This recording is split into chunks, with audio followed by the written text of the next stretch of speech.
नमस्कार दोस्तों, मैं डॉक्टर राजेश वधवा। आप देख रहे हैं खबरनामा हरियाणा। दोस्तों, हरियाणा में 5 अक्टूबर को विधानसभा चुनाव होने जा रहे हैं। ऐसे में हरियाणा की लगभग 2 करोड़ से अधिक वोटर मतदाता जो हैं 90 विधायकों का चयन करेंगे। थानेसर में भी लगभग 2,16,000 वोटर जो हैं अपने विधायक का चुनाव करेंगे। ऐसे में थानेसर में मुख्य रूप से जो सभी राजनीतिक दलों के जो संभावित चेहरे हैं वो जनता के सामने हैं। आज हमारे साथ मौजूद हैं विवेक गुप्ता जी, आम आदमी पार्टी की टिकट पर प्रबल दावेदार हैं थानेसर विधानसभा सीट से। विवेक गुप्ता वार्ड नंबर 22 और वार्ड नंबर 23 से नगर पार्षद का चुनाव भी लड़ चुके हैं और लगातार विभिन्न सामाजिक मुद्दों को जनता के बीच में रखते रहते हैं।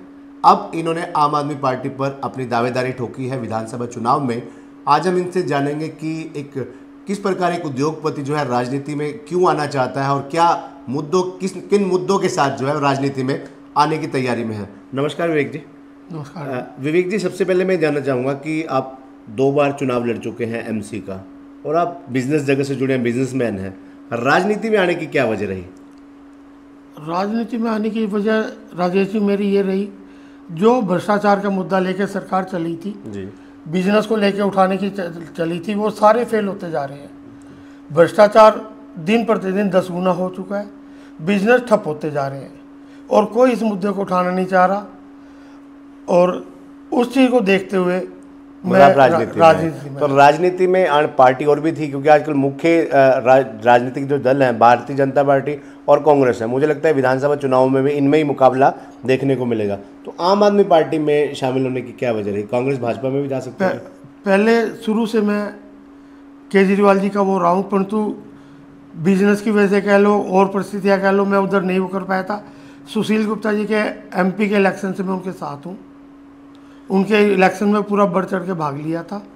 अब मैं 1 महीने से पार्टी को वो करके ज्वाइन केजरीवाल जी की नीतियों के साथ, जो केजरीवाल जी शुरू से देख रहे हैं उनको करते हुए, चाहे वो दिल्ली है, चाहे उसके बाद काम है, चाहे पंजाब देखते जा रहे हैं 1.5 साल में जो पोजीशन है, उनके साथ में जुड़ के। अब विवेक जी, जैसे आम आदमी पार्टी की टिकट पर दावेदारी ठोकी है, जिन मुद्दों को लेकर आम आदमी पार्टी चल रही है, चाहे शिक्षा हो, स्वास्थ्य हो, तो अगर कुरुक्षेत्र में क्या मुद्दे रहेंगे? क्योंकि पिछले 10 सालों में 5,000 करोड़ के विकास का दावा किया जा रहा है, तो आम आदमी पार्टी किन मुद्दों के साथ इन विधानसभा चुनावों में है?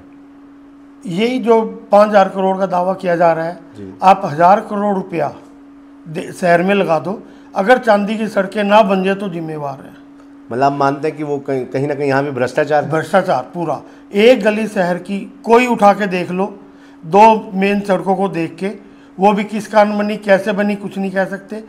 6 बार बनने के बाद वो आज भी वही पोजीशन है।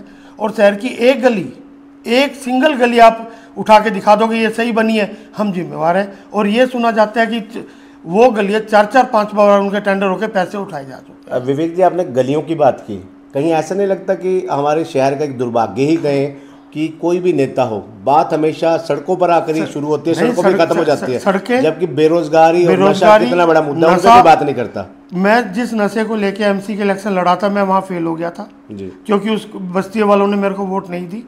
ठीक है, उस मुद्दे को उठा के मैं अब दोबारा इस भ्रष्टाचार जो हमारे धर्म क्षेत्र है, जहाँ पैसा मेन लगना चाहिए था, जहाँ से हमारे ये कहा गया था कि हम इसको चलता पानी कर रहे हैं, आज तक तो वो चलता पानी नहीं हुआ।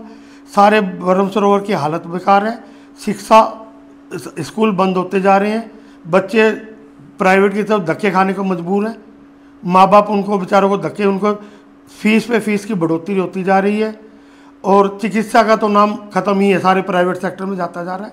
उन मुद्दों को उठाते हुए जो केजरीवाल जी के मेन मुद्दे हैं, बेसिक मुद्दे हैं, शिक्षा और स्वास्थ्य है, जो हमें जरूर चाहिए, उनको साथ जड़ के भ्रष्टाचार मेन है। जब तक भ्रष्टाचार की तरफ खत्म नहीं होगा, हम इन मुद्दों की तरफ नहीं जा पाएंगे। विवेक जी, अगर आम आदमी पार्टी आपको बतौर उम्मीदवार थानेसर विधानसभा सीट में कैंडिडेट उतार देती है, तो मुख्य मुद्दे क्या रहेंगे कुरुक्षेत्र में, जिससे आपकी जीत भी जनता तय करे और जनता को आपके मुद्दे अच्छे भी लगे?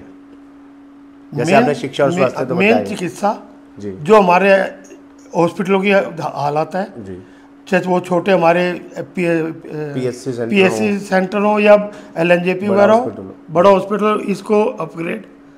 और शिक्षा के मामले में जितने स्कूल है, केजरीवाल जी से भी अपील करूंगा, सिसोदिया जी से अपील करूंगा, जितने अफसरों के नेताओं के बच्चे हैं उनको सरकारी स्कूल में भर्ती कराया जाए। अपने आप उनका स्तर उठ जाएगा और हम उठाने को प्रयत्न करेंगे। और जो इतनी गरीब जनता में जी जहाँ पढ़ाई के मुद्दे पे हम बिल्कुल पिछड़ते जा रहे हैं, पढ़ाई आते ही हर स्तर उठता चला जाता है, हर बंदा उठता चला जाता है, मैं उस मुद्दों की तरफ शिक्षा और स्वास्थ्य जो मुद्दे आम आदमी पार्टी के हैं, भारतीय जनता पार्टी की सरकार कह रही है कि हमने शिक्षा और स्वास्थ्य के क्षेत्र में बहुत काम किया है, 100 बेड का हॉस्पिटल बनाया है, 100 बेड का हॉस्पिटल और निर्माणाधीन है। इसी प्रकार स्कूलों को जो है मॉडल स्कूल में बदला है, नई नौकरियां दी हैं, नई भर्तियां की हैं।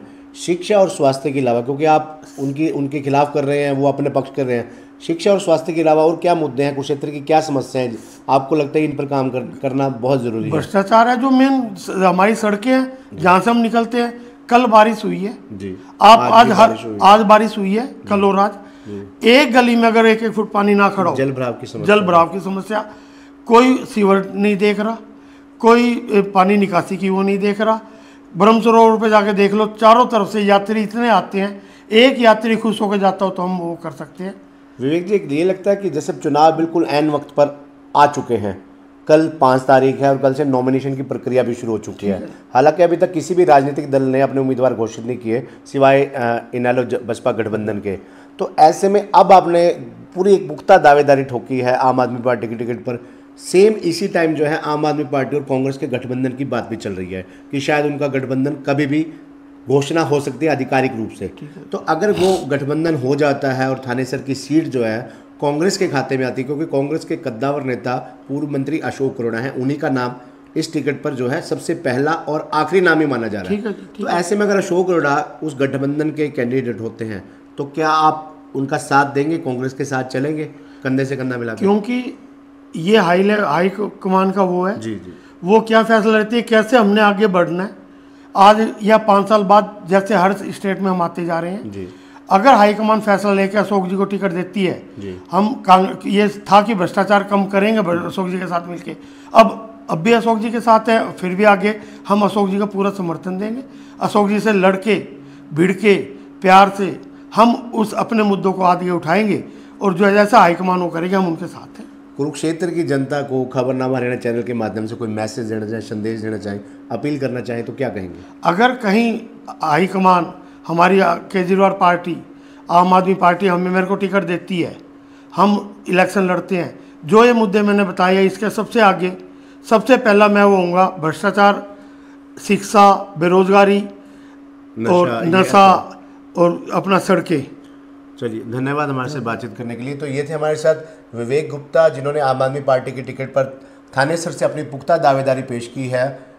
शिक्षा और स्वास्थ्य जो आम आदमी पार्टी के बेसिक मुद्दे हैं जनता को उपलब्ध करवाने के लिए, जो उन्होंने पंजाब और दिल्ली में लोगों को, जनता को मुहैया करवाई है, उन्हीं मुद्दों के साथ थानेसर विधानसभा सीट पर इन्होंने अपनी दावेदारी पेश की है। साथ ही बेरोजगारी और नशे जैसे ज्वलनशील मुद्दे को लेकर भी विवेक गुप्ता मैदान में है, इस प्रण के साथ कि अगर किसी कारणवश समझौता होता है आम आदमी पार्टी और कांग्रेस का, तो उस सिचुएशन में कांग्रेस का जो भी कैंडिडेट होगा, पूर्व मंत्री अशोक अरोड़ा होंगे, तो उनके साथ कंधे से कंधा मिलाकर कुरुक्षेत्र में बदलाव लाने के लिए उनके साथ कंधे से कंधा मिलाकर चलेंगे। धन्यवाद।